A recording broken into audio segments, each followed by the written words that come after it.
Apa udah terlihat?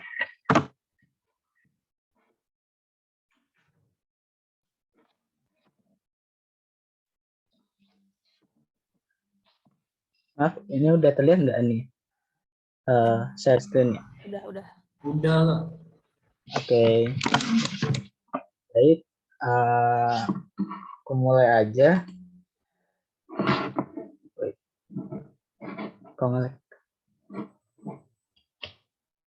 Baik, Assalamualaikum warahmatullahi wabarakatuh. Waalaikumsalam warahmatullahi wabarakatuh. Ya, kenalin, aku Wafi Haidi, asalnya Insan Cendekia Serpong. Di sini sebagai tutor Learn Earth Science. Jadi kita sekarang akan membahas tentang sebidang meteorologi, ada front, siklon, tornado. Siklon di sini ada terbagi jadi dua ya, ada siklon tropis sama siklon ekstratropis atau mid latitudinal cyclone. Oke, kita lanjut. Yang pertama kita akan front. Apa front itu sendiri? Front itu adalah batas pertemuan antara dua massa udara. Jadi massa udara di sini yang diperhatikan ialah temperaturnya ya. Biasanya adalah temperaturnya. Tetapi tidak jarang juga ada batas massa udara yang berbeda kelembapan. Tetapi biasanya yang dibahas di front ini adalah massa udara yang berbeda temperaturnya. Bisa kita lihat di sini, kelihatan kan kursor saya? Oke. Di sini ada massa udara very cold sama cold. Nah, di sini ada dibatasi oleh suatu batas ya atau boundary yang disebut dengan front. Nah, daerah perbatasan antara front ini disebut dengan surface front. Lalu, kalau kita lihat ada very cold, cold ke warm. Ternyata seperti yang sudah dibahas sama Kak yang pertama kali siapa ya? Kak Saint Matthew ya, bahwa massa udara itu juga bisa mengalami perubahan karakteristik. Misalnya dari suatu sumber massa udara Arktik nih, yang massa udaranya itu Ca. Lalu dia bergerak ke arah ekuator, berubah menjadi cold. Nah, itu juga bisa menjadi penyebab terjadinya front, seperti itu. Lalu kita lanjut. Yang pertama, ini ada jenis-jenis front. Yang pertama ialah front hangat. Nah, front hangat, apa itu front hangat itu sendiri? Front hangat itu adalah massa udara yang bersifat hangat. Dia itu sifatnya hangat mendorong massa udara yang sifatnya dingin atau yang disebut dengan overrunning warm air. Jadi bisa kita lihat di sini ada massa udara yang lebih hangat. Dia 53 derajat Fahrenheit. Lalu di sini ada massa udara dingin. Nah, disinilah terbentuk batas antara kedua massa udara tersebut, di mana massa udara yang hangat itu mendorong massa udara dingin yang berada di bawahnya.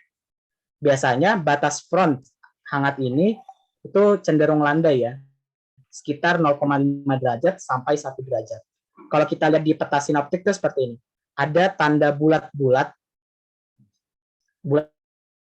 seperti ini, bulat-bulat warna merah, dan arahnya itu, misalnya bulatannya ke sini, berarti arah massa udaranya, arah angin yang sifatnya hangat dibandingkan yang dingin, itu cenderung mengarah ke sana. Seperti itu. Lalu, front hangat itu sendiri ditandai dengan adanya pertumbuhan awan berlembar, atau yang disebut dengan stratiform. Jadi di sini kita bisa lihat terdapat pertumbuhan awan-awan yang berlembar ya. Ini ada stratus, ada nimbostratus, ada altostratus, cirrostratus, dan cirrus. Seperti itu. Lalu kita lanjut ke front dingin. Nah, apa itu front dingin? Jadi ini cuma berkebalikan ya dengan front hangat. Jadi front dingin ialah massa udara yang sifatnya dingin mendorong massa udara yang bersifat hangat. Jadi kita bisa lihat di sini cold air, ada warm air. Jadi cold air itu mendorong massa udaranya menuju ke massa udara hangat. Sedangkan si massa udara hangat itu akan naik ke atas batas front. Jadi terjadi rising air juga di sini di front dingin ini, sehingga seperti yang kita tahu, jika ada warm air yang berada di batas cold air, dia akan berkondensasi membentuk awan. Awan yang dibentuk pada front dingin ialah awan-awan yang pertumbuhannya itu vertikal, seperti awan cumulus dan awan cumulonimbus seperti ini. Nah, ini juga ada fitur tambahan di sini. Terdapat awan cirrostratus dan awan cirrus. Kenapa itu bisa terjadi? Itu karena ada share awan vertikal yang berada di atas yang meniup secara horizontal ya, sehingga terbentuk awan cirrostratus dan awan cirrus. Lalu kita bisa lihat di peta sinoptik, front dingin itu bentuknya segitiga ya. Arahnya kalau segitiga lancipnya itu ke sini kan ya. Maka si massa udara dingin itu anginnya mengarah ke sana juga. Seperti itu. Batas front dingin ini cenderung lebih curam dibandingkan front hangat. Yang tadi front hangat itu 0,5 derajat sampai 1 derajat. Kalau front dingin itu lebih curam, biasanya hingga mencapai 2 derajat. Seperti itu. Lalu kita lanjut, ada front stasioner. Ini nggak mengganggu kan ya? Terlihat nggak front stasioner yang ini?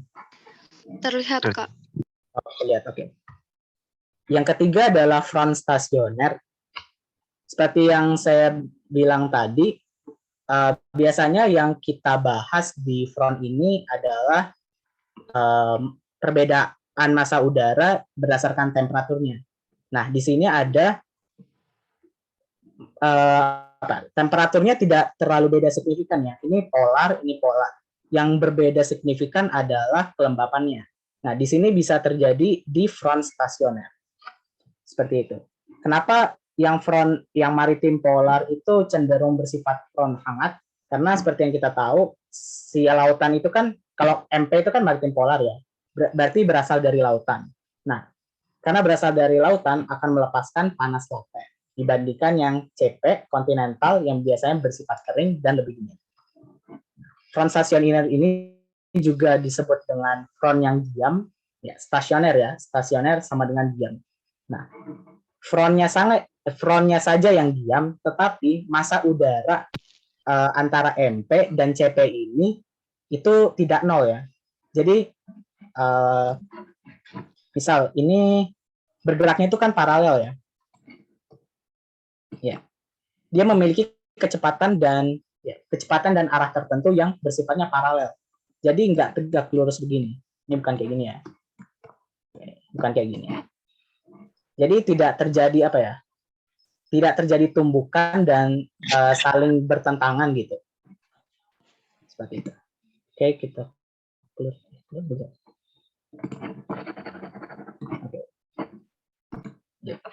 Oke, biasanya front ini muncul disebabkan adanya perbedaan kelembapan dan arah angin paralel berlawanan. Lalu front ini juga ditandai dengan cuaca yang cerah dan sebagian berawan tanpa adanya presipitasi, karena tidak terjadi perbedaan temperatur yang signifikan, sehingga pembentukan awan atau kondensasi tidak bisa berjalan dengan maksimal. Seperti itu. Lalu kita lanjut ke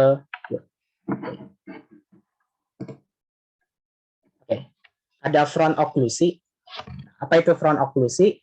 Jadi front oklusi terjadi ketika front dingin itu menyusul front hangat. Jadi bisa kita lihat, ini ada front dingin dan ini front hangat. Nah, yang warna ungu ini disebut dengan front oklusi. Jadi arahnya sama ya, antara segitiga sama bulatannya, dan biasanya di peta sinoptik kalau berwarna, dia warnanya ungu. Nah, front dingin ini kecepatan anginnya itu lebih cepat ya, sehingga bisa menyusul front hangat. Terdapat dua jenis front oklusi ini, yakni oklusi hangat sama oklusi dingin. Nah, apa perbedaannya? Kita cek di slide selanjutnya. Jadi, ada front front oklusi hangat dan front oklusi dingin. Kita bahas dulu dari front oklusi hangat. Ini bacanya dari A ke B ya, A, B. Oke. Jadi front oklusi hangat terjadi ketika si batas front hangat itu di bawahnya itu lebih dingin daripada yang berada di tumpangannya gitu, yang berada di sebelah kirinya. Sehingga pada saat front dingin ini arahnya kan kayak gini kan dia. Arahnya itu ingin menggapai front hangat, si front dingin ini akan menaiki front hangat tersebut. Karena densitas si cool ini lebih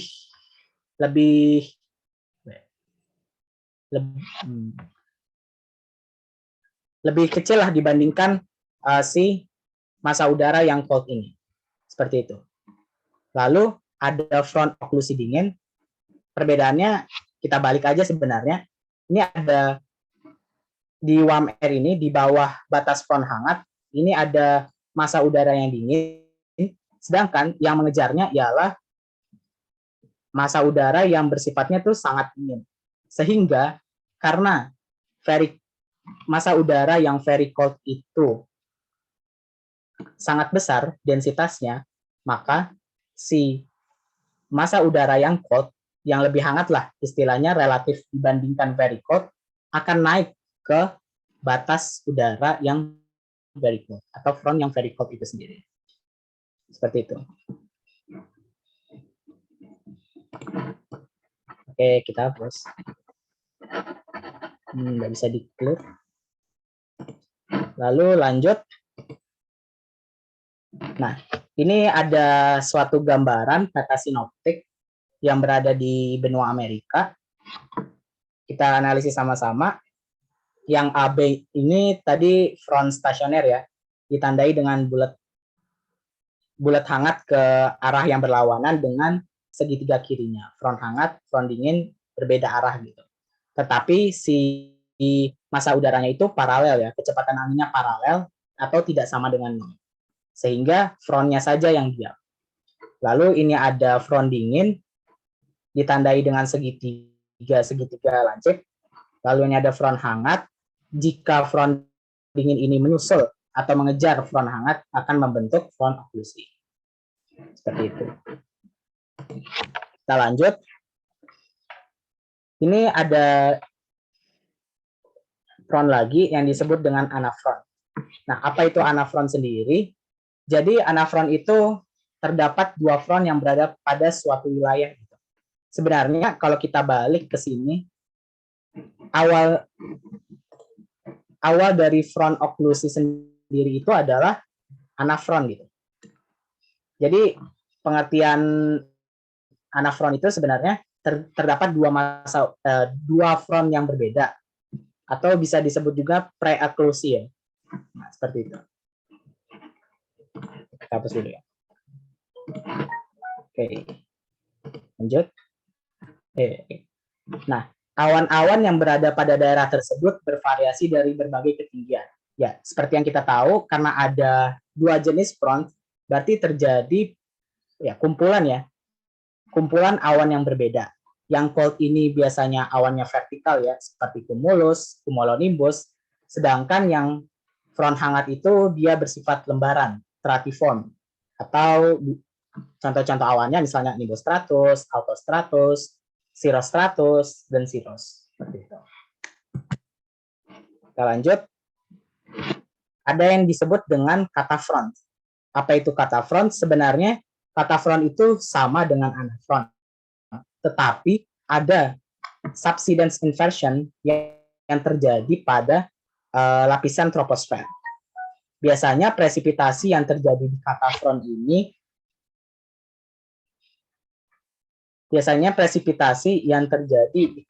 ini itu hujan gerimis aja.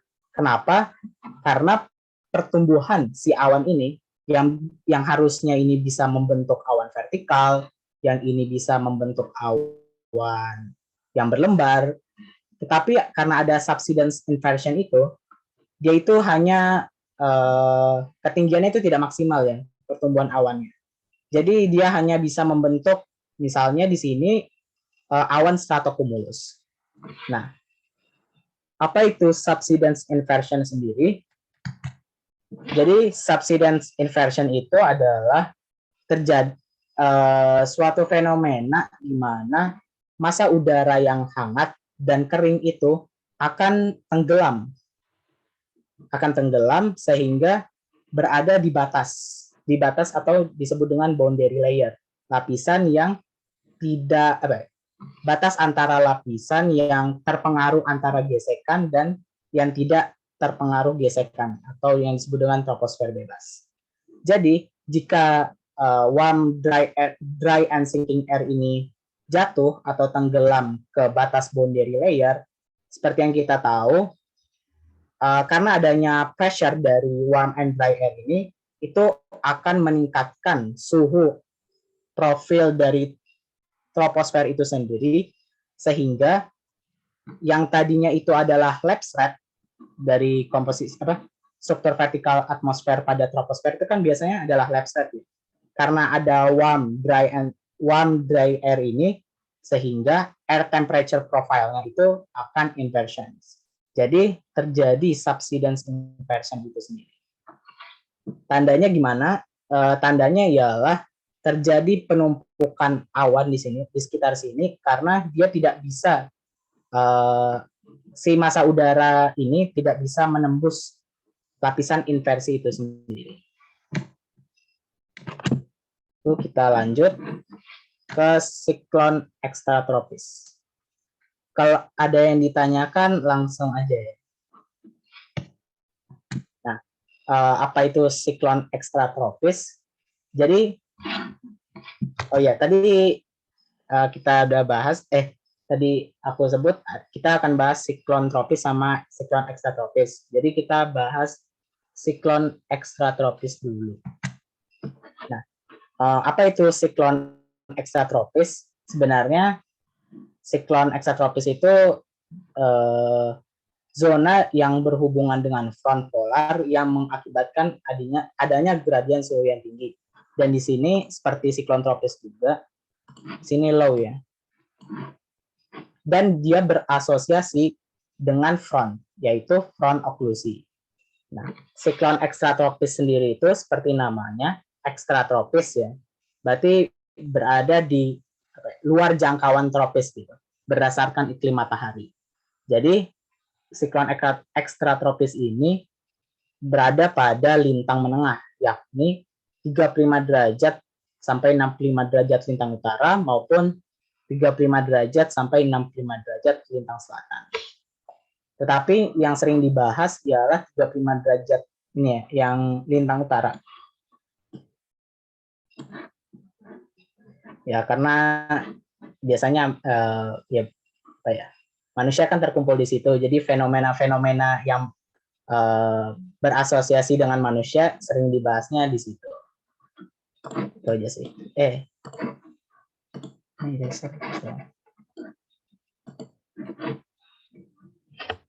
Oke, kita lanjut. Oke. Nah, bagaimana sih mekanisme pembentukan dari siklon ekstratropis tersebut? Nah, yang pertama ialah kita bisa lihat di sini ada ini ya, front stasioner ya, di mana terdapat massa udara yang dingin. Ini misalnya MP misalnya, yang ini CT. Jadi perbedaan suhunya itu sangat signifikan. Ini yang satu maritim polar yang bersifat dingin, dan satunya adalah kontinental tropikal yang bersifat hangat. Jadi yang pertama ialah terbentuknya sistem tekanan rendah di permukaan di atas front polar saat divergensi sangat tinggi.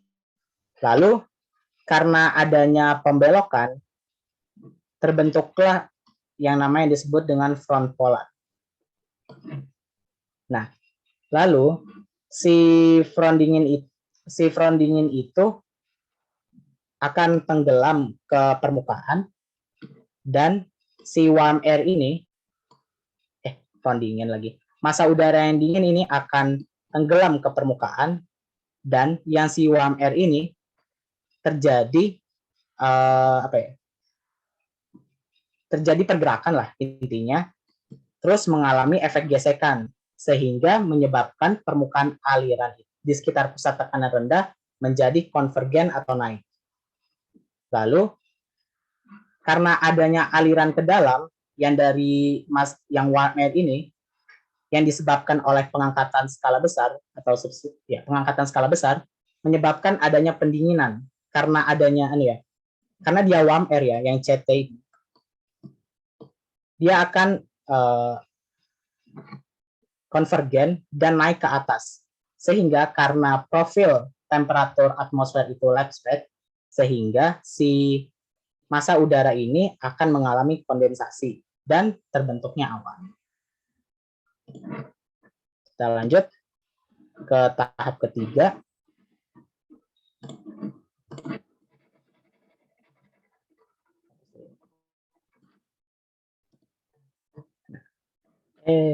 Kelewatan. Yang ketiga ialah di tahap 3 ada semakin terjadi pembelokan dan front occlusi mulai tercapai ya di sini. Permukaan pusat tekanan rendah dipertahankan atau menjadi semakin dalam selama terjadinya divergensi yang tinggi melebihi konvergensi di permukaan. Sehingga si aliran yang di sini itu terjadi menjadi aliran supergeostropik, di mana bagian udara yang dingin akan mendorong front dingin maju ke depan. Ini salah satu tahap pembentukan front occlusi juga, sehingga dia akan mengejar front hangat. Lalu lanjut ke fase ini. Pada fase ini front dingin menyusul front hangat ya. Maaf, ini hangat harusnya. Oke.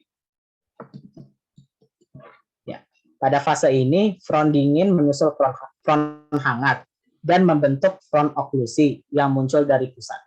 Ini bisa front occlusi hangat, bisa front occlusi dingin. Tergantung yang kita bahas tadi, apakah di batas front hangat itu lebih dingin terhadap yang mengejarnya atau lebih hangat daripada yang mengejarnya. Jadi kita tinggal lihat perbedaan temperaturnya saja sih sebenarnya. Ini tadi front hangat ya.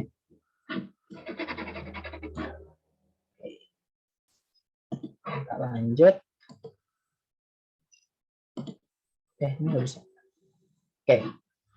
Nah, selanjutnya pada fase yang kelima, sistem tekanan rendah mulai melemah seiring dengan adanya aliran udara masuk yang seakan-akan mengisi pusat tekanan rendah. Lalu pusat tekanan rendah semakin melemah hingga akhirnya formasi awan pun akan terpecah. Mending kita lihat ininya aja ya, mungkin agak bingung. Kita lihat penampakan 3D-nya. Nah, ini awalnya ada terjadi di sini polar front yang berada di atas. Di sini ada massa udara dingin ya. Di sini ada massa udara hangat. Lalu karena adanya efek rotasi, dia mulai membelok ya. Disebut membelok, sehingga seolah-olah nanti akan mengejar gitu. Front dinginnya akan mengejar front hangat. Kita next dulu. Nah, di sini mulai mulai terlihat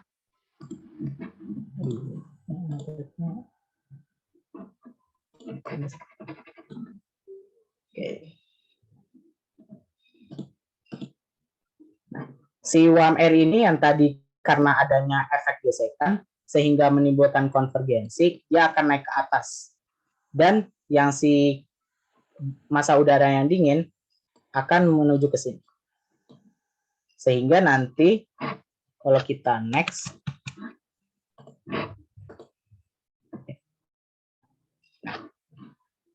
si massa udara yang berada di atas, yakni si warm air, itu akan seolah-olah berputar. Dan yang cold itu juga berputar mengejar si front hangat itu sendiri. Oke. Sepertinya kurang satu gambar ya. Jadi pada akhirnya nanti terjadi pembentukan seperti ini di atas, di mana terjadi siklon ya, seperti ini, dan ini warm air. Sebelum terjadi tahap disipasi, karena adanya gaya gesek, sehingga pusat tekanan rendahnya ini melemah dan ada disturbansi dari luar dan masuk udara itu ke tengah, sehingga menyebabkan disipasi dari siklon lintang menengah. Kita lanjut. Nah, ini ada crosswind rules. Aku ini dulu ya. Oke, ini ada. Waduh, ini enggak aneh ya. Enggak muncul ABCD-nya. Oke, belum. Oke. Nah, ini ada crosswind rules atau aturan silang angin ya, atau apa gitu.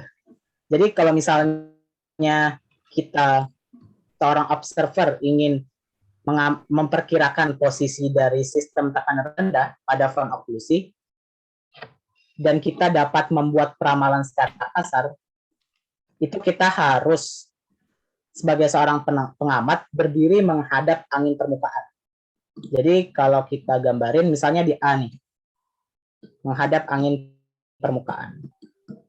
Ini muka kita hadapnya ke sini ya. Oke. Dengan kita menghadap muka ke situ, misalnya di bagian A nih, kita dapat kita juga harus ini ya. Yang pertama kita harus menghadap angin permukaan. Yang kedua ialah memperkirakan arah angin udara atas dari pergerakan awan-awan pada lapisan tinggi. Maksudnya seperti apa? Nah, kita memperhatikan ini ya, langkah kedua, yakni membuat peramalan secara kasar. Jika angin udara atas dari arah kiri, misalnya kita ada di posisi A, itu kalau kita berada di sistem tekanan yang seperti ini, arah angin itu pasti dari arah kiri. Kan berarti kayak gini kan ya. Karena siklon lintang menengah itu seperti ini, dan ini arahnya seperti ini, maka sebagai pengamat, kalau kita berada di A dengan sistem tekanan seperti ini, berarti awan itu bergerak dari arah kiri kan ya. Dari arah kiri ke kanan gitu. Seperti itu kan ya. Ini kemampuan membayangkan juga perlu di sini.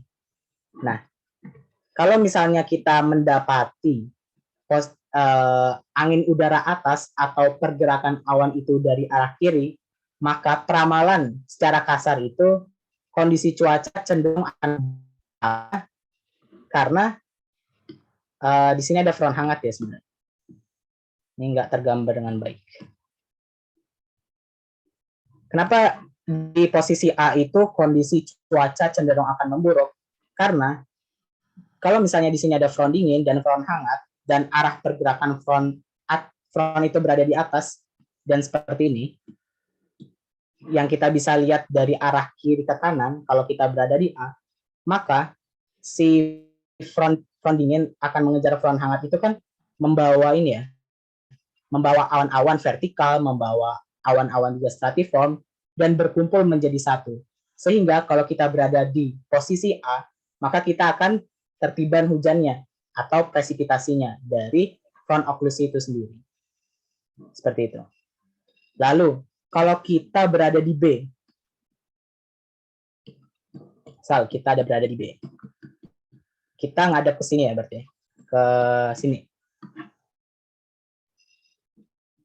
Kan berarti kita dengan sistem tekanan seperti ini, kita melihat ini kan ya, melihat arah pergerakan awan dari kanan ke kiri kan ya. dari kanan ke kiri. Seperti itu. Maka kita dapat meramalkan secara kasar kondisi cuaca cenderung akan membaik. Kenapa? Karena frontnya itu sudah dilalui seperti itu. Karena frontnya udah melalui daerah B, sehingga kondisi cuaca pasti cenderung akan membaik. Lalu jika udara dari arah belakang atau depan, posisi C atau D, kita gambarkan seperti ini, dan kita menghadap surface wind yang seperti ini, kita menghadap surface wind, maka kondisi cuaca cenderung akan mengalami sedikit perubahan. Berarti pergerakan awannya juga dari sini ke sini ya. Dari depan, kalau misalnya kita menghadap ke sini juga dari belakang ya. Nah, seperti itu. Berarti arah pergerakannya kan seperti ini. Dari belakang kan ya, pergerakan arah awan. Kondisi cuaca pada daerah D dan daerah D itu akan mengalami sedikit perubahan saja dalam selang beberapa waktu tertentu. Karena pada posisi C, si front dingin ini belum bisa menyusul front hangat, atau front hangat ini sudah berada di belakang si posisi C, tetapi front dinginnya itu belum bisa mengejar si front hangat itu, sehingga kondisi cuaca itu cenderung akan mengalami sedikit perubahan. Dibandingkan yang A, kenapa dia cuacanya cenderung tidak akan memburuk? Karena kita mengamatinya itu dalam selang waktu tertentu ya. Jadi kondisi cuaca pada saat waktu tertentu itu aja cenderung akan mengalami sedikit perubahan. Tetapi tidak menutup kemungkinan bahwa di posisi D ini juga cenderung akan mengalami cuaca yang akan memburuk juga, sama seperti A. Karena front oklusi kan bergerak dari sini ya. Kalau kita lihat sistem tekanannya. Pakai ini aja. Oke. Bisa aja kondisi cuaca itu akan memburuk juga seperti itu. Oke. Ada yang ditanyain nggak sampai sini? Atau aku kecepatan pace-nya?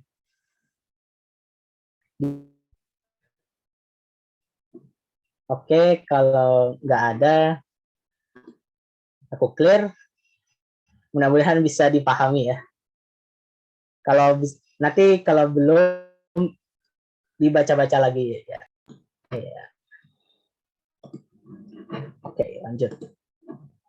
Nah, kita udah bahas 2 topik ya. Ada front, ada siklon ekstratropis. Nah, kita akan bahas 1 siklon lagi yang cenderung dekat dengan Indonesia ya. Yakni siklon tropis. Kita mulai. Oke. Nah, apa siklon tropis itu? Jadi sebenarnya sama dengan siklon ekstratropis, sama-sama memiliki pusat tekanan rendah ya. Ini pusat tekanan rendah yang arah anginnya itu berputar ke dalam, mengelilingi daerah tekanan minimum. Kenapa begitu? Karena di sini itu tekanan yang rendah, otomatis ada tekanan tinggi kan ya. Seperti yang kita tahu, angin gradien tekanan bergerak dari daerah yang bertekanan tinggi menuju tekanan yang rendah. Lalu, karena dia berada di antara 10 derajat sampai 20 derajat lintang utara, maka adanya efek Coriolis akan membelokkan ke kanan bagi belahan bumi utara atau ke kiri bagian bumi bagian selatan, sehingga terjadi pengelilingan daerah tekanan minimum. Nah, itu adalah salah satu syarat pembentukan tropis ya. Dia berada di 10 derajat sampai 20 derajat lintang utara ataupun 10 derajat sampai 20 derajat lintang selatan, itu karena adanya efek Coriolis yang cukup untuk membelokkan si angin gradien tekanan ini dan membentuk siklon tropis. Kalau misalnya dia lebih dari 20 derajat, biasanya itu akan terdisipasi karena efek Coriolisnya semakin lama semakin meningkat kan ya. Seperti itu. Lalu syarat pembentukan siklon tropis lainnya ialah suhu permukaan laut sekurang-kurangnya 26,5 derajat Celcius. Kalau suhu permukaan laut itu dalam bahasa Inggris surface sea temperature, biasa disingkat SST. Dia harus lebih dari 26,5 derajat Celcius. Kenapa 10 derajat sampai 20 derajat itu tepat? Karena dia berada di daerah tropis kan ya. Sehingga yang kita bisa tahu juga di oceanography, di suhu permukaannya atau mix layer-nya di ini ya, mix layer di daerah tropis ini lebih dari 26,5 derajat Celcius. Hingga kedalaman 60 meter. Yang dimaksud hingga kedalaman 60 meter ini si mix layer-nya ya. Jadi mungkin bahas oceanography dikit. Oke. Dia di sini kan ada mix layer ya. Ini minyak aja ya. Mix layer ada thermocline. Ya, thermocline. Di sini ada deep ya, deep layer. Jadi, si siklon tropis ini akan menyerap panas laten dari mix layer ini yang terpengaruh oleh temperatur yang lumayan tinggi dibandingkan daerah thermocline maupun deep ini. Lalu pada saat dia menyerap mix layer ini, si mix layer ini akan cenderung menipis. Misalnya ini setelah ya, kita ya, misalnya warna biru ini. Nah, ini setelah siklonnya ini menyerap panas laten, dia akan menipis mix layernya. Oke. Itu main logika aja ya, karena adanya panas laten yang diserap, maka mix layer akan menipis. Lalu syarat pembentukan siklon tropis lainnya ialah wind shear vertikal yang kecil. Kenapa begitu? Karena misalnya kita membelah atmosfer itu secara vertikal. Misalnya ada siklon tropis nih. Kalau wind shear vertikalnya itu besar, wind shear vertikal itu apa sih? Wind shear vertikal itu adalah perbedaan atau selisih antara kecepatan angin yang berada di bagian atas dan kecepatan angin yang berada di bagian bawah. Kenapa syarat pembentukan siklon tropis itu wind shear vertikalnya harus kecil? Karena kalau misalnya wind shear vertikalnya itu kecil, berarti kan hampir sama kan ya, mendorong si siklon tropis ini ke arah arah anginnya gitu. Dibandingkan kalau misalnya wind shear vertikal yang di atas itu lebih besar. Misalnya lebih besar nih. Garisnya lebih panjang. Maka si bagian atasnya ini dari siklon tropis akan terdisipasi. Atau si ininya bergerak duluan, yang ininya masih di sini gitu. Seperti itu. Selain itu juga sebenarnya ada syarat lagi, yang keempat ialah efek gaya gesekan itu cukup kecil. Mengapa pembentukan siklon tropis ini juga ada di lautan? Karena lautan ini kan nggak ada bangunan, nggak ada penghalang ya intinya, yang bisa menambah gaya gesekan. Sehingga kalau siklon tropis ini masuk ke daerah daratan, siklon tropis ini akan mengalami disipasi juga karena efek gaya gesekan yang sangat tinggi. Kita lanjut. Ini ada gerak siklonik yang udah tadi dibahas sedikit. Ingatnya sebenarnya kayak gini aja sih. Kalau kakak itu SSS, siklon searah selatan. Jadi kalau misalnya siklon itu searah jarum jam, dan itu berada di BBS, belahan bumi selatan. Nah, kita kembangkan aja. Kalau di siklon di BBU kan pasti kebalikannya dari BBS kan ya, berlawanan arah jarum jam. Lalu kalau misalnya BBS siklonnya searah jarum jam, maka antisiklonnya pasti berlawanan kan ya, berlawanan arah jarum jam. Nah, kalau BBS antisiklonnya berlawanan arah jarum jam, maka BBU-nya searah jarum jam. Sebenarnya ada satu konsep lagi untuk menjelaskan ini dibandingkan hafalannya yang kita cepat lupa. Kita tahu kalau misalnya siklon ini kan L ya, low pressure zone. Yang ini H. Baik.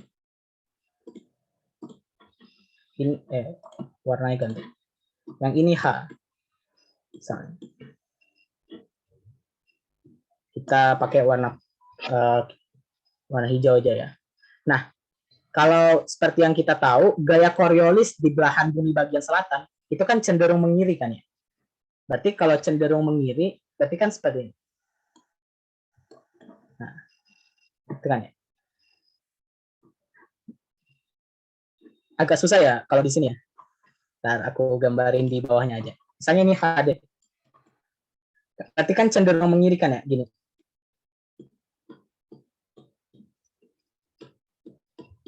Cenderungnya itu searah gitu, mengiri. Nah, berbeda di belahan bumi utara, dia itu kan menganan ya, menganan. Kalau ini high, ini low, maka cenderungnya itu kan menganan. Set. Gitu. Nah, berarti yang kalian harus tahu itu hanya gaya Coriolisnya aja ya. Efek gaya Coriolis di belahan bumi utara itu menganan, efek gaya Coriolis di belahan bumi selatan itu mengiri. Kita bisa terapkan di siklon maupun antisiklon sebenarnya. Kalau misalnya ini high pressure di antisiklon, ini low pressure. Angin gradien itu akan bergerak dari high ke low. Dia itu di belahan bumi utara menganan. Nah, makanya kalau di sini menganan kan ya. Menganan lagi, seperti itu. Tetapi antisiklon ini sangat jarang terjadi, sangat sulit dideteksi karena itu berhubungan dengan pemecahan awan gitu atau disipasi dari siklon. Jadi sulit terlihat. Seperti itu. Kita lanjut. Kalau misalnya nggak mau ribet, SSS aja sih. Siklon searah selatan. Tapi kalau misalnya pakai konsep tadi, gradien tekanan, ingat siklon itu low pressure di tengah, kalau si antisiklon high pressure di tengah, angin itu bergerak dari high pressure ke low pressure, bagaimana gaya Coriolisnya di BBU maupun di BBS. Gitu. Kita lanjut. Nah, ini ada struktur siklon. Kalau kita melihat dari satelit seperti ini. Ini satelitnya bagus. Atau ini cuma ini aja ya. Animasi. Kayak enggak sih? Yang di kanan yang animasi. Nah, di sini ada daerah yang tertutup awan atau yang disebut dengan spiral rain band. Ini daerah di mana hujan itu deras-derasnya gitu. Nah, ada juga berkebalikan dari spiral rain band, itu ada rain free area. Nggak kelihatan lagi. Nah, nih, ada rain free area, di mana si sabuk awannya itu tipis banget, sehingga tidak bisa memungkinkan terjadinya hujan pada daerah itu. Di sini ada juga eye atau mata siklon, ada eye wall. Di sekeliling mata siklon ada daerah awan disebut dengan eye wall. Nah, kita lihat di sini di bagian animasinya, kalau kita belah secara vertikal, di sini yang disebut dengan daerah ini ya, rain free.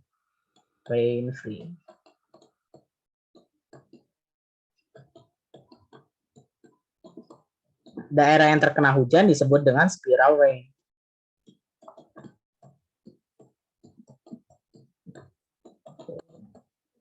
Nah, yang bolong sama kayak ini disebut dengan eye, dan dinding-dindingnya atau awan yang berada di sekeliling eye ini disebut dengan eye wall. Nah, kita bisa lihat juga siklon ini berada di belahan bumi bagian utara ya, karena si inflow ini daerah masukannya itu cenderung menganan kan ya, menganan. Lalu dia masuk secara spiral dan outflow. Outflow-nya juga menganan. Karena kalau kita bisa lihat updraft itu ke sini, maka kalau menganan kan gini kan ya. Nah, seperti itu. Karena kalau misalnya kita ngelihat dari sini, harusnya kan ini kayak gini kan, Kak. Sebenarnya nggak kayak gitu. Kalau yang spiral ini, apa ya, bukan vektornya gitu. Vektornya itu ke atas. Tuh, ini numpuk ya. Vektornya itu ke atas gitu. Sehingga pada saat mau di high pressure, dia akan menganan juga airnya. Maka menganannya itu kayak gini. Seperti itu. Oke, kita lanjut. Nah, ini mekanisme pembentukan siklon tropis. Ya, ntar aku clear dulu. Ini clear. Oke, yang pertama yang pasti harus terjadi ialah konvergensi dulu ya. Konvergensi pada permukaan memungkinkan terjadinya konvergensi udara lembab pula. Jadi kita di sini high pressure, dia akan mengumpul gitu, mengumpul ke bagian low pressure, dan si angin ini kan nggak punya tempat lagi kan ya, karena terhimpit oleh udara yang saling menuju low pressure ini, sehingga si udara ini akan naik ke atas. Naik ke atas. Kita baca dulu poin 2. Konveksi atau thunderstorm yang ada membentuk pelepasan panas laten yang akan memperkuat wilayah permukaan bertekanan rendah. Seperti yang kita tahu, siklon tropis itu kenapa berada di lautan? Karena dia mendukung banyaknya panas laten. Sehingga pada saat terjadi konvergensi dan udara itu cenderung naik ke atas, dan kita tahu profil temperatur atmosfer itu lap spread, sehingga terjadi pembentukan awan ya, atau terjadi kondensasi sehingga membentuk awan. Lalu inti kolom udara akan membentuk pusat tekanan ya. Oke, aku lanjut. Inti kolom udara akan membentuk pusat tekanan tinggi pada level atas. Ya, karena ini low pressure, ya, nanti ke high pressure. Lalu yang keempat, shear yang lemah memungkinkan badai tetap vertikal. Yang tadi kita udah bahas, kalau misalnya shear-nya lemah, maka perpindahannya itu sama semua ya. Ya, hampir sama semua menuju arah anginnya gitu. Sehingga memungkinkan pelepasan panas laten yang memicu perluasan daerah permukaan bertekanan rendah. Shear yang lemah itu juga bisa memicu perluasan daerah permukaan bertekanan rendah. Seperti itu. Lalu lanjut, clear dulu. Oke. Nah, ini ada tahap pembentukan siklon tropis. Yang pertama ialah gangguan tropis. Nah, ini kumpulan beberapa sistem hujan badai ya, dengan isobar sedikit melengkung. Jadi kalau kita tahu kan biasanya gradien tekanan rendah itu kayak gini aja ya. Ini high misalnya, ini low. Nah, karena adanya gaya Coriolis, dia akan melengkungkan si isobar ini. Jadi makin gimana ya? Berkeok-keok lah intinya. Nah, seperti itu. Kecepatan angin pada gangguan tropis itu kurang dari 20 knot. Lalu kita lanjut ke depresi tropis. Nah, ini kumpulan thunderstorm-nya itu lebih terorganisir ya. Makin banyak kumpulan badai-badainya atau thunderstorm gitu. Atau sel dari cumulonimbus itu sendiri ya, bisa kita bilang. Sehingga memiliki satu isobar tertutup. Dan kecepatan angin antara 20 sampai 34 knot. Oh iya, 1 knot itu pasti udah tahu ya. 1 knot sama dengan 0,514 meter per second. Ini pasti udah tahu juga. Oke, kita lanjut. Yang tahap ketiga ialah badai tropis. Nah, ciri-cirinya ialah sistem berotasi berlawanan arah jarum jam di BBU yang kita udah bahas tadi, dan sebaliknya di BBS. Tetapi si badai tropis ini belum memiliki mata siklon. Jadi yang tadi struktur siklon itu di badai tropis itu dia belum memiliki mata siklon. Jadi hanya lengkungan isobar yang jumlahnya ada 2 dan kecepatan anginnya 35 sampai 64 knots. Lalu tahap yang terakhir, ini tahap dari siklon itu sendiri, ya, siklon, benar-benar siklon gitu, itu terbentuk mata siklon sudah terbentuk, dan minimal ada 3 isobar, kecepatan anginnya 64 knots. Jadi kalau kita bisa pecah perbedaannya ya, si gangguan tropis ini belum ada isobar, depresi ini 1 isobar, tertutup. Si badai tropis ada 2, si siklon tropis ada 3. Gitu. Cara bedainnya. Lalu ini kecepatan anginnya juga penting ya. 20 knots, 20 sampai 34 knots. Lalu 35 sampai 64 knots dan lebih dari 64 knots. Lalu ada perbedaan juga di badai tropis sama siklon tropis. Yang tadi badai tropis, gangguan tropis sama depresi tropis itu nggak memiliki mata siklon, sedangkan si siklon tropis itu dia memiliki mata siklon. Mungkin itu perbedaannya, dan perlu dicatat juga ini yang tadi ya, terutama yang kecepatan angin. Kalau saran aku sih kalau misalnya skala-skala begini itu hafalinnya -3 lah KSN kan, supaya nggak cepat lupa. Tapi kalau misalnya mulai nyicil dari sekarang juga lebih baik lagi sih. Jadi terbiasa ngafalin skala-skala gitu. Nah, ini bisa kita lihat ada peta radar ya. Ini ada radar hitam putih. Kita bisa lihat 4 tahap pembentukan sekaligus. Ini ada yang pertama ini ya. Kita bisa lihat tropical disturbance atau gangguan tropis ya. Gangguan tropis ini si awan-awannya itu masih tipis-tipis ya. Tipis-tipis dan isobarnya sedikit ya, sedikit melengkung. Nah, kita bisa sedikit melengkung. Lalu menuju depresi tropis.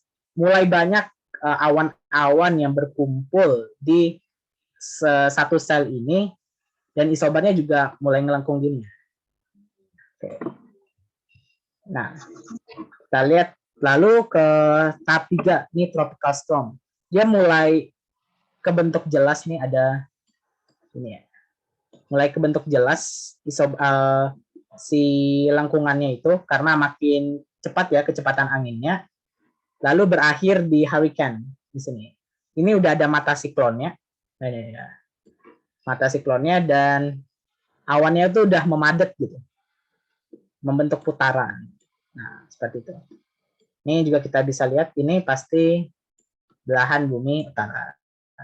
Karena dia menganan ya. Oke.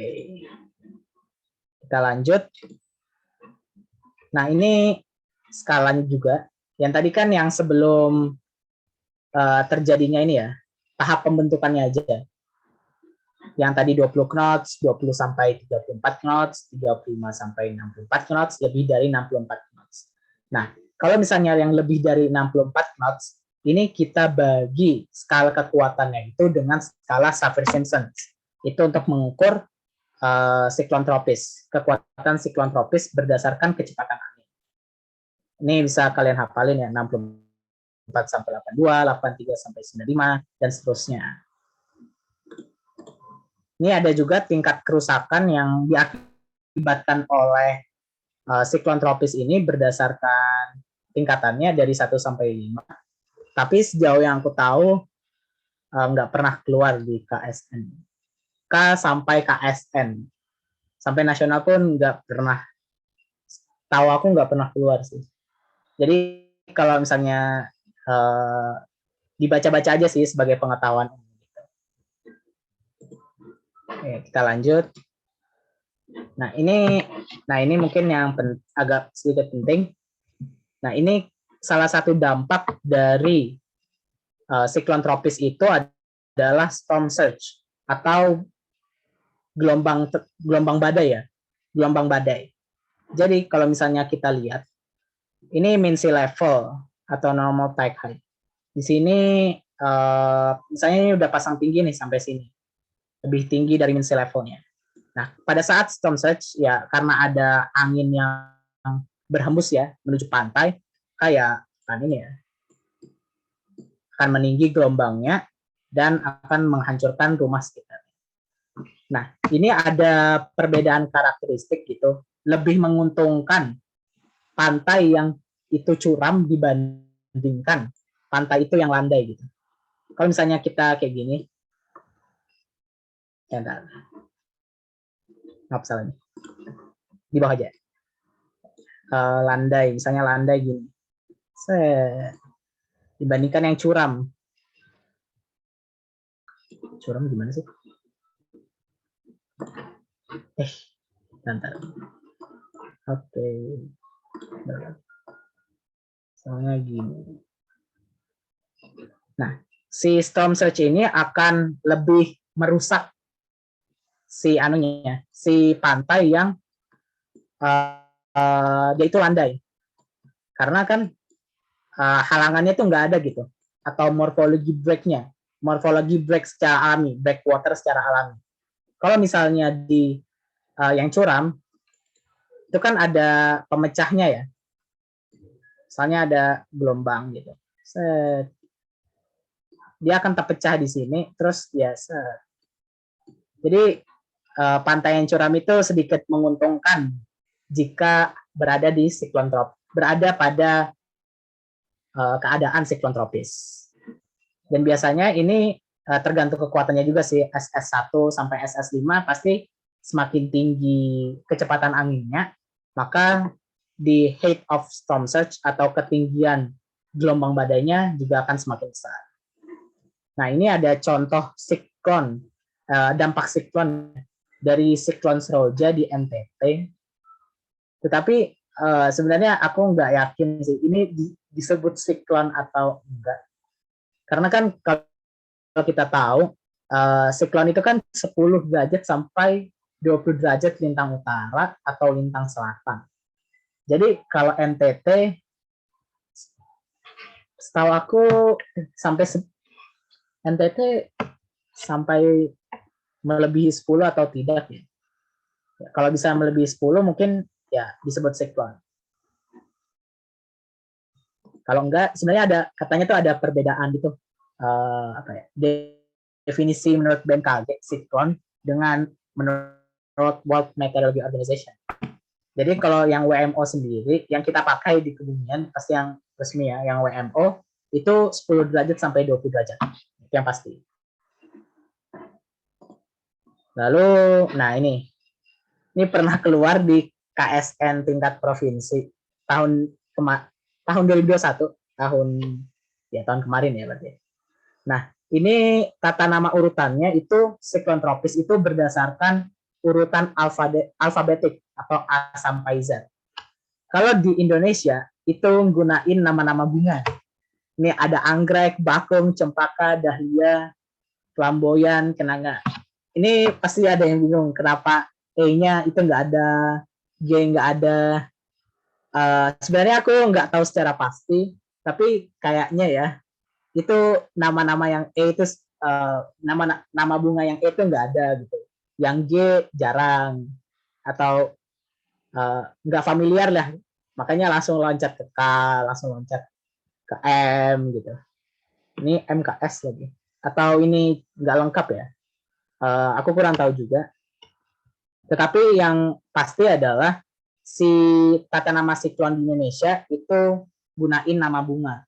Sebenarnya ada juga alternatifnya itu adalah nama buah gitu, yang lebih banyak apa ya, beragamnya ya, dan lebih familiar gitu. Kalau di Indonesia. Kalau di Amerika Serikat yang biasanya itu gunain nama perempuan dulunya. Kenapa nama perempuan? Itu karena setahu yang aku baca itu karena ini, katanya anak perempuan ya membawa kesialan gitu. Tapi ya karena mungkin diprotes ya, dan aku juga nggak setuju, makanya sekarang disetarain nama perempuan dan laki-laki. Gitu. Ini pernah keluar di KSNP. Oke, lanjut. Oke, udah selesai ya. Tornado, siklon tropis. Yang terakhir adalah tornado. Oke, salah satu fenomena juga yang merusak. Kita ada. Oke. Nah, apa itu tornado sendiri? Mekanismenya gimana? Jadi yang pertama ialah kita bisa lihat di gambar ini ada perbedaan massa udara, di mana massa udara yang di atas bersifat lebih dingin, sedangkan yang di surface atau di permukaan lebih hangat. Sehingga akan menimbulkan yang namanya gerak rotasi berbentuk pipa vortex, seperti yang ditunjukkan oleh gambar yang A. Ini sifat udara yang dingin yang berlawanan atau paralel, yang satunya misalnya ke depan, yang surface wind-nya yang hangat ke belakang, itu akan menimbulkan pipa vortex, sehingga jika dia berada dekat di, misalnya di thunderstorm cell ya ini disebutnya, itu pasti ada updraft kan ya, kalau di thunderstorm, atau di awan CB lah, awan cumulonimbus.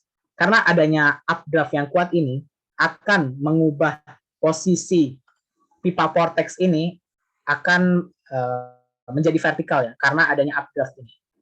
Nah, seperti itu. Lalu kita lanjut. Nah, apabila tekanan dalam pipa vortex itu terus menurun akibat panas yang dilepaskan dalam proses kondensasi. Nah, kita lihat ini kan massa udaranya hangat kan ya. Karena pipa vortexnya itu vertikal dan massa udaranya itu pasti naik, dan profil temperatur itu lapse, sehingga massa udara ini kan akan berkondensasi dan melepaskan panas laten, gitu. Sehingga puncak awan mencapai jet stream yang berfungsi sebagai vakum cleaner, maka akan muncul belalai kecil dari pipa vortex. Nah, ini dari proses kondensasinya ini akan muncul belalai dari pipa vortex yang apabila menyentuh tanah disebut dengan tornado. Nah, ini ada kata-kata yang penting, apabila menyentuh tanah disebut tornado.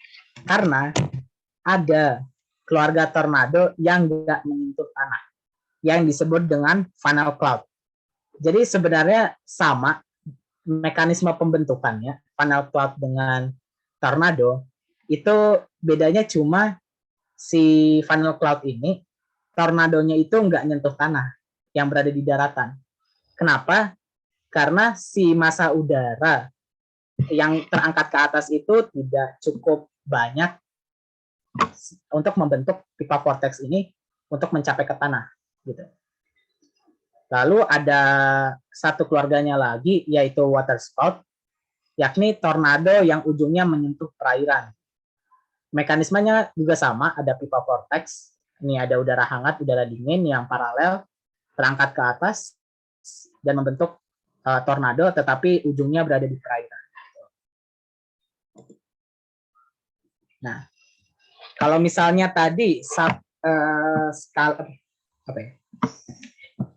siklon tropis itu diukur memakai skala Saffir-Simpson. Kalau misalnya tornado itu diukur memakai skala Fujita. Ini ada F0 sampai F5. Nah, ini hafalan banget juga ya. Kurang dari F0 kurang dari 73, kerusakannya gimana, sampai dengan F5, kecepatan anginnya gimana, skalanya gimana, tipe kerusakannya gimana. Mungkin yang perlu dihafalkan ya kecepatan anginnya aja ya. Tapi sejauh yang aku tahu nggak pernah keluar skala ini sih di KSN. Kayaknya sih.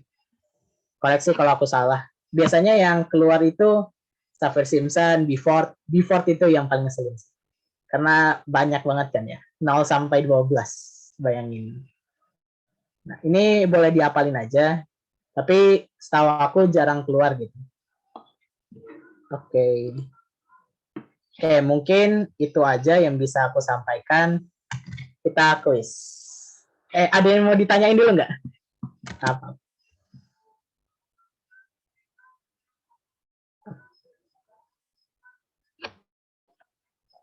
Oh iya. Izin bertanya Kak, untuk skala Biford itu untuk mengukur apa ya Kak? Kalau skala Biford itu untuk mengukur kecepatan angin secara umum gitu.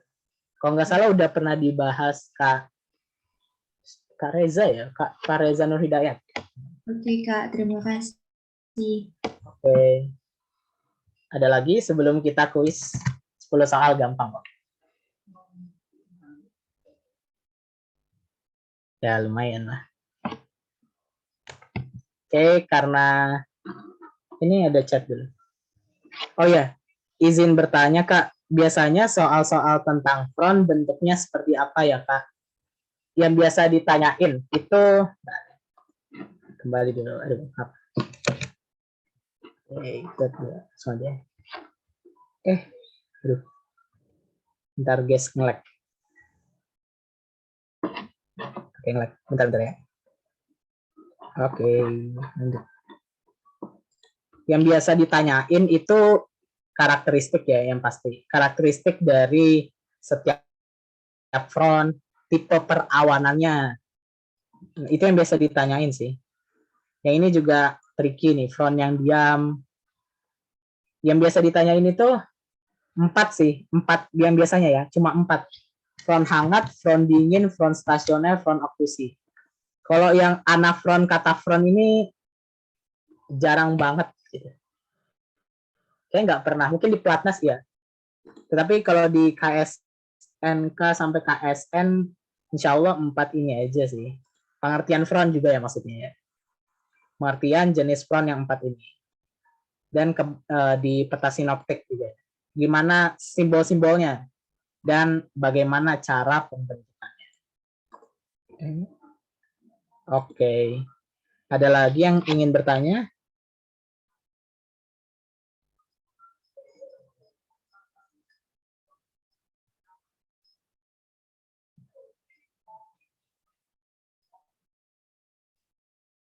Oke. Karena nggak ada lagi yang bertanya, wait. Kayaknya aku harus share dulu.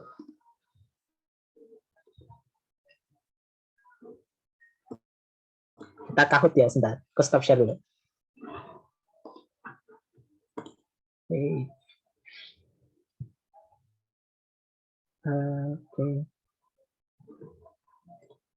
Target, sabar guys. Loading. Create. Kita play. Start.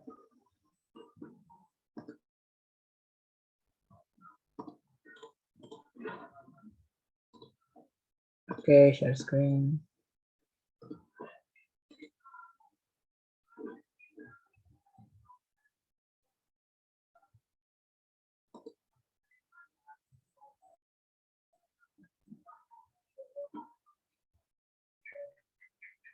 Oke, bisa join ya.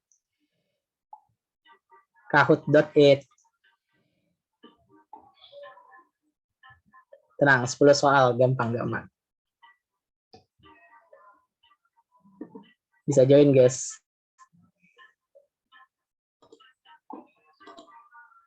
Yusuf.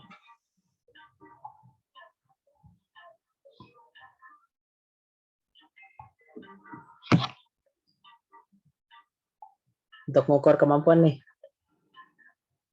Dan untuk bahan uji evaluasiku juga sih. Seberapa paham kalian terhadap ya materi ini. Karena materinya juga lumayan banyak ya. Front cyclone, tornado. Kalau di PPT Fazadra ada dua PPT ya. Oke, lanjut. Masih 7 nih.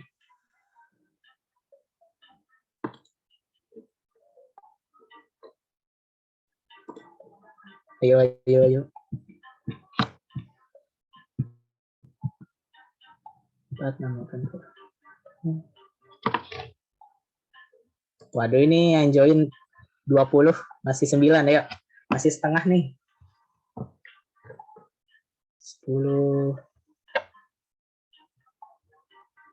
Iya. Dah, 9 malah. Kita tunggu 5 menit lagi ya. 21.05 kita mulai. Itu kelamaan ya. 3 menit lagi deh, 3 menit lagi. 21.03 kita mulai. Oke, 11.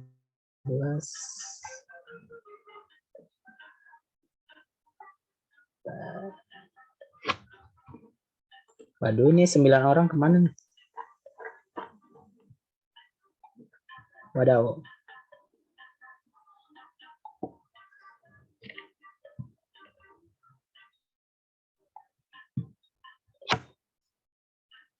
Dua 2 menit lagi ya.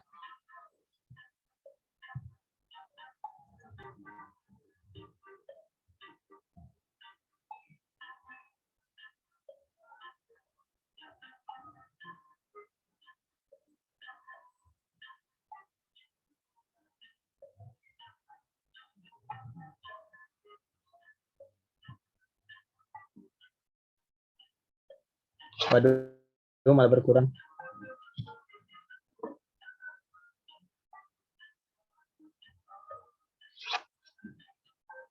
Dua menit lagi guys, bentar. Mungkin masih ada yang mau join.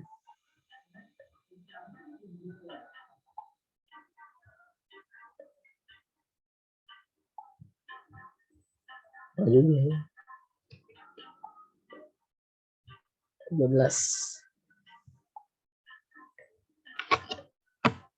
1 menit lagi.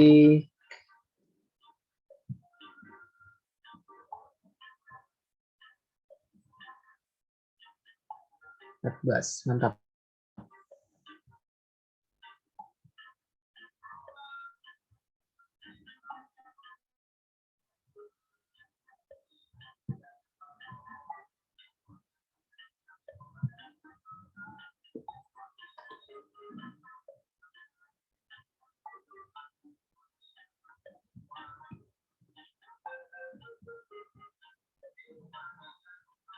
Kurang dari semenit.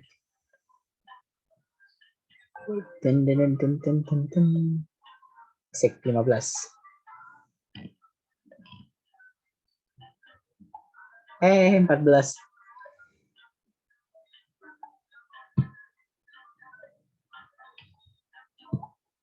Oke, kita mulai ya. Bismillah. Wis meteorologi. Masing-masing 20 detik. Iya. 10 soal.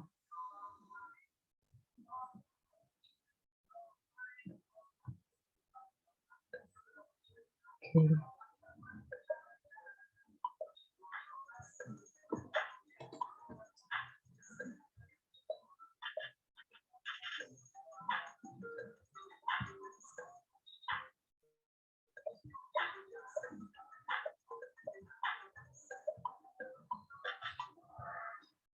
Wah, si banyak yang salah nih.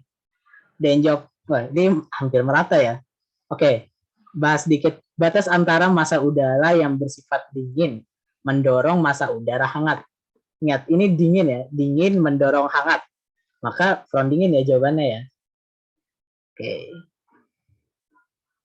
Ini ya yang ini ya. Dingin mendorong yang hangat sehingga hangatnya akan naik ke atas.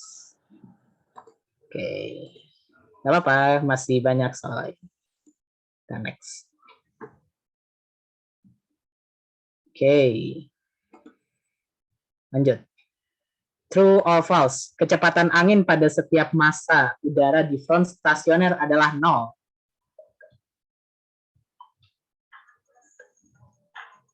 Kecepatan angin pada setiap massa udara di front stasioner adalah 0. True or false?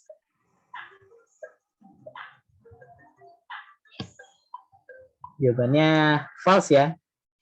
Yang 0 adalah si frontnya, bukan kecepatan angin pada setiap massa udara. Ini perlu ketelitian. Kecepatan angin ya, yang mempunyai nilai, tetapi yang 0 itu adalah front stasionernya. Jadi front stasionernya aja yang tidak bergerak. Lanjut, next. Wih. Ada Wih memimpin. Front yang berwarna ungu pada peta sinoptik. Ya ini maksudnya yang ini ya. Iya. Yeah. Jadi udah dijelasin, yes.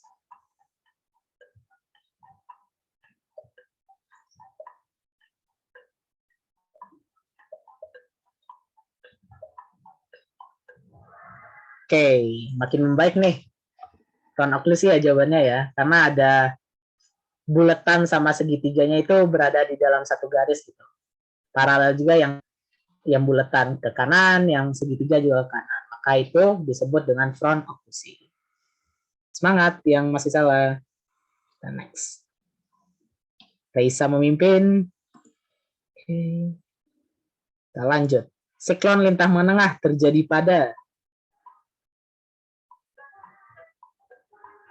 maksudnya itu derajat ya, 10 sampai 25 derajat. Karena tidak ada bulatan kecil di keyboard. Maka ya udah di skip aja udah.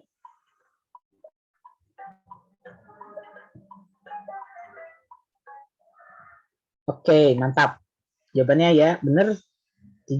Kebanyakan benar ya. 35 sampai 65 derajat lintang utara atau lintang selatan.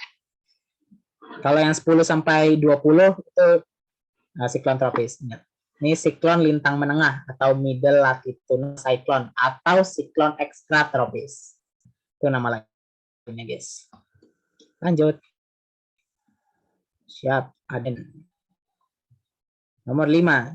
Jika pengamat berada di titik A, maka cuaca akan cenderung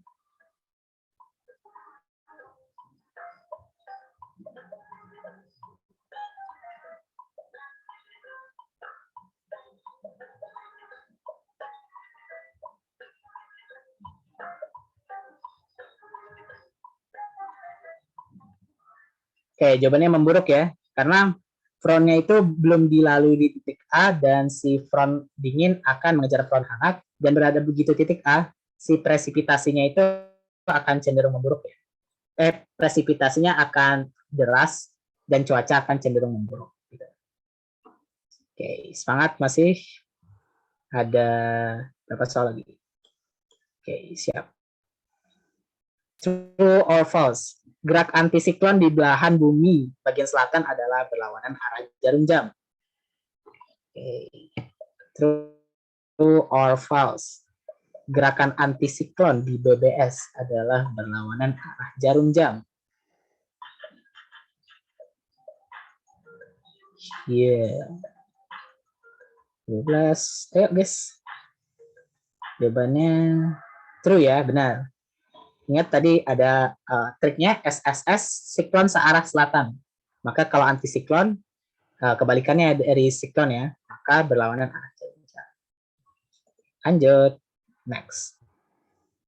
Oke, Raisa memimpin kembali, mantap. Berikut ini merupakan faktor terjadinya penghancuran atau disipasi siklon adalah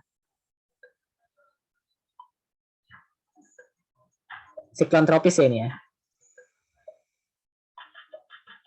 Nah, ini disipasi siklon tropis. Ada anunya.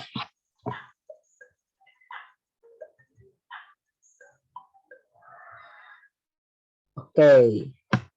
Yang benar adalah memasuki area daratan ya. Karena siklon tropis itu biasanya berada di daerah lautan yang cenderung gaya geseknya itu minim. Ketika memasuki area daratan, itu akan terkena gaya gesek yang cukup banyak sehingga bisa menyebabkan disipasi siklon. Kalau yang merah, kuning, hijau itu pembentukan ya, faktor pembentukan siklon. Lanjut. Oke, Aden 2 berhasil memimpin. Lagi True or false? Mata siklon sudah terbentuk pada tahap badai tropis.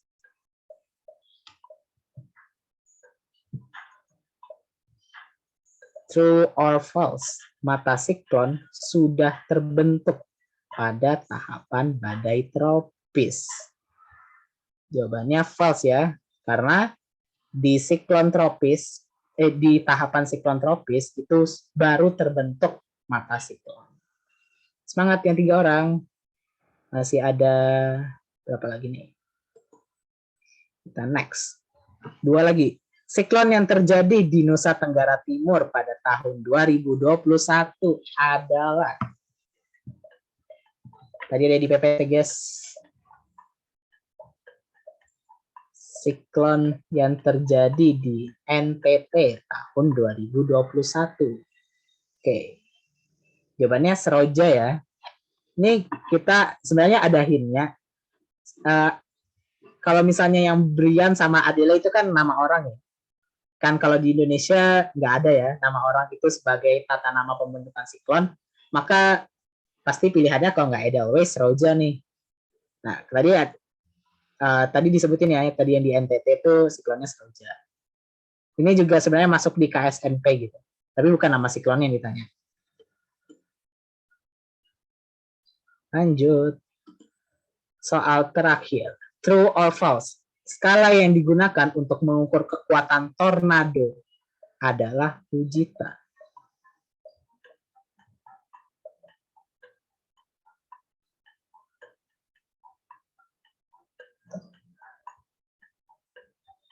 Tornado adalah Fujita. Ya, benar ya.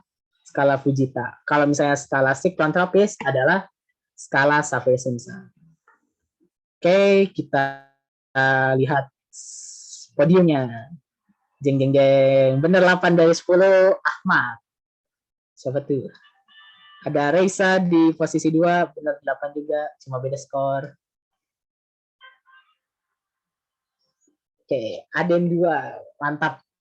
Juara satunya. Dan runner up-nya ada Wi dan Sani. Mantap. Maaf ya, nggak ada hadiahnya. Oke, ini sebagai alat ukur aja ya.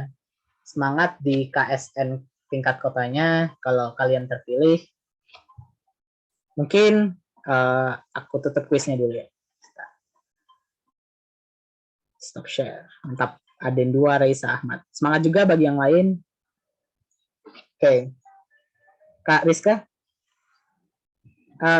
Saya nih tutor terakhir ya. Kalau nggak salah. Apa? Saya tutor terakhir ya kalau nggak salah ya. Iya, Kak. Iya, betul. Oke, mungkin saya sendiri mohon maaf jika ada salah kata, salah perbuatan. Kalau misalnya yang dari tadi penjelasannya ada kurang serak nih, atau misalnya kalian dari buku itu nemu yang beda dengan penjelasan kakak, silahkan ikuti yang buku. Kalau misalnya ada penjelasan dosen juga atau yang lebih ahli lah, ikuti penjelasannya, terutama yang dari buku ya, karena yang buku itu